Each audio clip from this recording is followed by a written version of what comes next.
Halo semua, pada kesempatan kali ini kami akan mencoba menjelaskan tentang inovasi dan perubahan organisasi.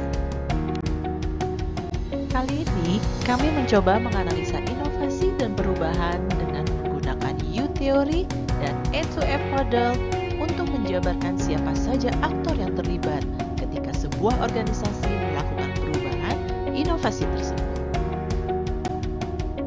Pandemi COVID-19 yang melanda dunia mempengaruhi segala aspek kehidupan, termasuk dibatasinya interaksi sosial masyarakat agar mengurangi penyebaran virus. Hal ini membuat dunia bisnis banyak tumbang dan ada yang bertahan dengan melakukan inovasi dalam penyediaan layanan produknya.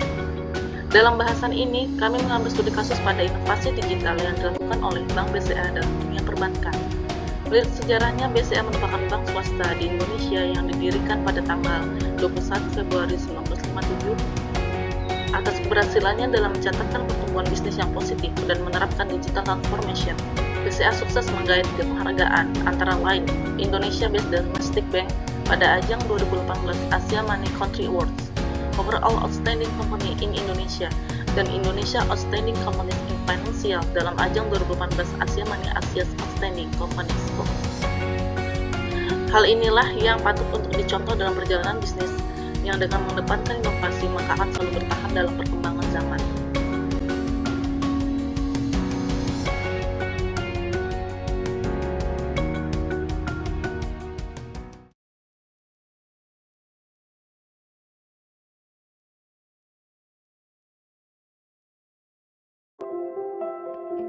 PT Bank Sentral Asia Terbuka didirikan pada 21 Februari 1957, merupakan salah satu bank swasta terbesar di Indonesia, memiliki lebih dari 14 juta rekening, ribuan cabang, serta berbagai fasilitas transaksi yang menjadikan layanan perbankan begitu mudah.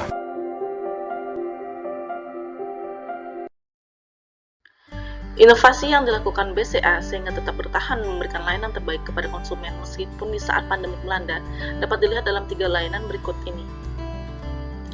Pertama, Mobile Banking BCA.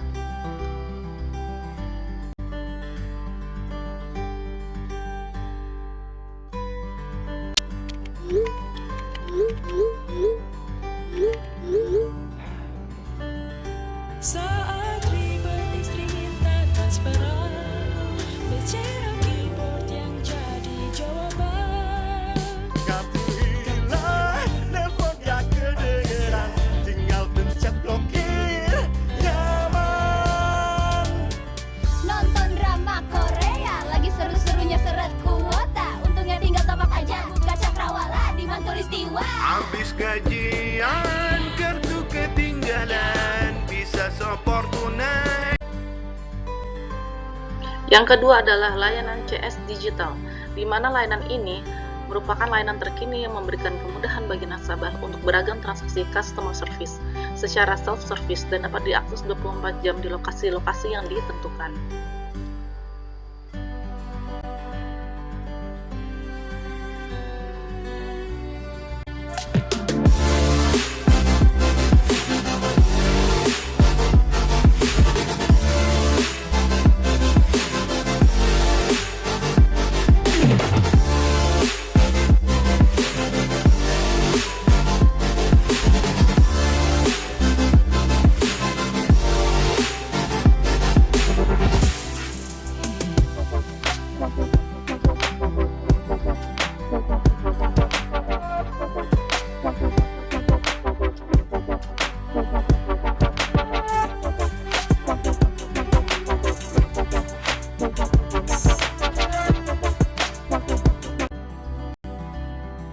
Layanan ketiga adalah eBranch, di mana aplikasi khusus pengisian mobile form secara online dan layanan reservasi transaksi di cabang.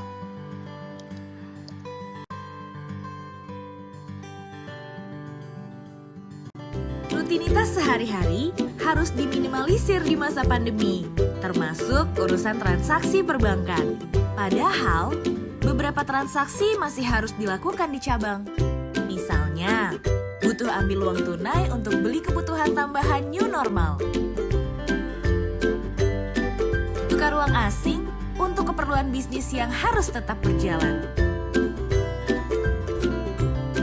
Sampai apply kartu kredit kamu yang mau ke cabang, kamu bisa reservasi terlebih dahulu dari smartphone. Kini, eBranch BCA hadir dengan tampilan baru. Untuk membantu reservasi beragam transaksi di kantor cabang BCA.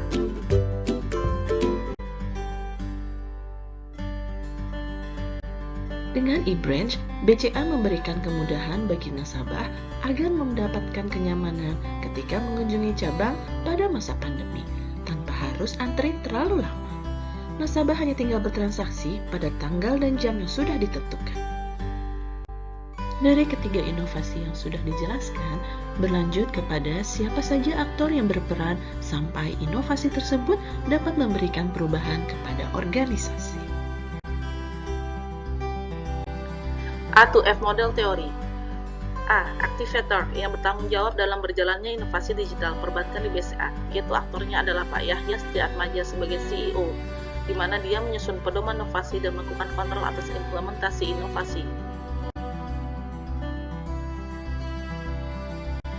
Lalu B adalah browser yang mengumpulkan informasi yang dibutuhkan dalam melakukan inovasi, melakukan review tren kebutuhan pasar, dan menganalisis perubahan eksternal serta melakukan analisis strategi informasi.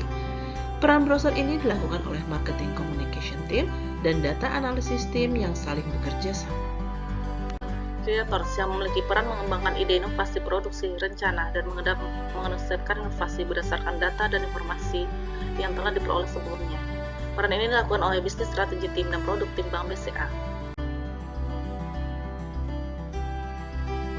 Yang keempat adalah D, yaitu developers yang dilakukan oleh tim bisnis strategi, produk tim, dan IT tim.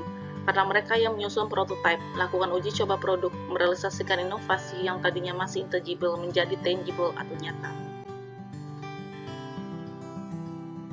Adalah E, executors, yaitu yang berperan dalam seluruh departemen di Bank BCA di mana saling bekerja sama mengimplementasikan dan mengeksekusi inovasi yang telah disusun. Adalah F, facilitators, yaitu yang berperan dalam persetujuan investasi dan pengawasan atas jalannya inovasi agar berjalan efektif dan efisien. Peran ini dilakukan oleh CEO, direktur-direktur dalam board of directors, serta para investor. Yang kedua adalah analisis menggunakan teori U. Terdapat 7 tahapan dalam U teori. Pertama, holding the space. BCA memiliki kesadaran situasi atas pandemi COVID-19 yang membuat masyarakat memiliki keterbatasan dalam melakukan interaksi sosial. Maka, hal tersebut menjadikan peluang untuk BCA melakukan inovasi dalam jasa perbankannya. Tahapan selanjutnya disebut observing. Dalam tahapan ini, tim marketing communication dan tim data analisis melakukan analisis terhadap kebutuhan konsumen akan permasalahan yang dihadapi. Tahapan ketiga disebut sensing, di mana tim BCA harus menyadari bahwa inovasi dalam layanan mobile banking, CS digital, dan eBranch sangat penting dikembangkan, karena pandemi yang ada membuat interaksi secara fisik atau sosial sangat dibatasi.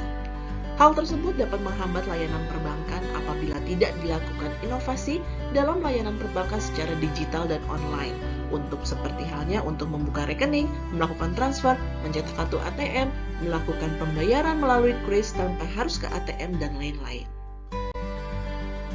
Berlanjut pada tahapan keempat yang disebut pre-sensing. Pada tahapan ini dilakukan survei lapangan agar lebih mengetahui dan meyakini kebutuhan konsumen sesuai kenyataan di lapangan dan semakin yakin untuk melakukan inovasi. Pada tahapan 5 adalah crystallizing. Pada tahapan ini organisasi menyusun konsep, feature, dan langkah-langkah. Seluruh tim departemen BCA mulai dari activators sampai dengan facilitators bergerak mewujudkan inovasi yang sudah dikembangkan menjadi aksi nyata. Lanjut pada tahapan ke-6 yaitu prototyping. Pada tahapan ini, Bank BCA melakukan uji coba atas layanan atau produk hasil dari inovasi. Lalu berlanjut pada tahapan terakhir atau yang ketujuh disebut performance, yaitu tahapan di mana jika setelah selesai semua langkah sebelumnya, maka terakhir adalah meluncurkan fitur baru hasil inovasi Bank BCA. Sekian penjelasan dari kami, semoga dapat menambah pengetahuan kalian mengenai inovasi dan perubahan. Terima kasih.